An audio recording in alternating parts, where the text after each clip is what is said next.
That was Blackstreet, no diggity. So, of course, Nick Cannon was fired for some very controversial things that he said on his podcast, and Viacom immediately severed ties with him.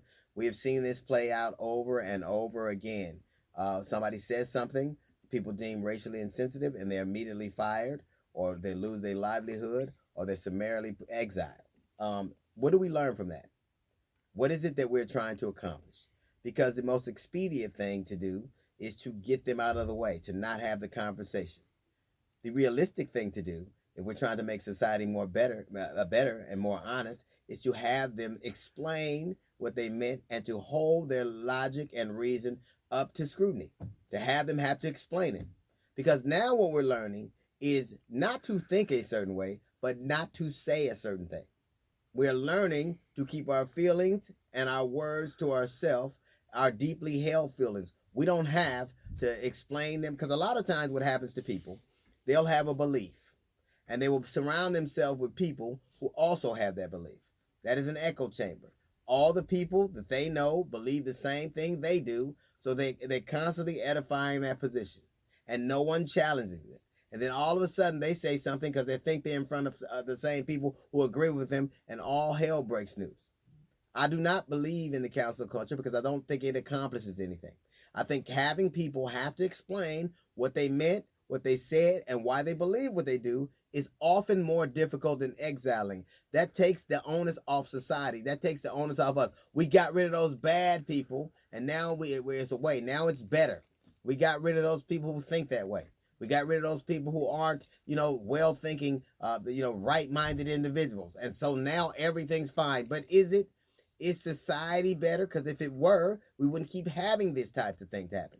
If society were truly getting better by just exiling people and canceling them right away, we should be canceled all the way to continuity, but we're not. When you say a thing and you believe a thing and it's not held up to scrutiny and you get to say that in the comfort of your echo chamber, you keep believing it. You keep saying those things. And what you learn to not do is to say them out loud. I believe this.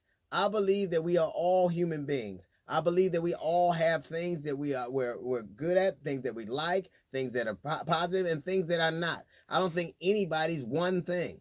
But I know this for sure. If you got a lot of Karens, eventually you're going to get a Nick. Because society's just that way. There's this moral equivalence. There's this thing where you go, well, he was just as bad as that.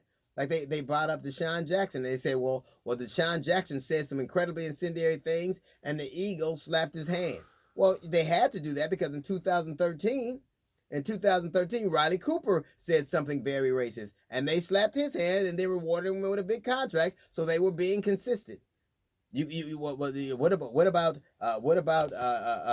Nick Cannon? Well, Nick Cannon lost his gig. He lost a big chunk of money, and he has since apologized. Now, whether that apology is sincere or coerced, America got what they wanted, but did it solve anything?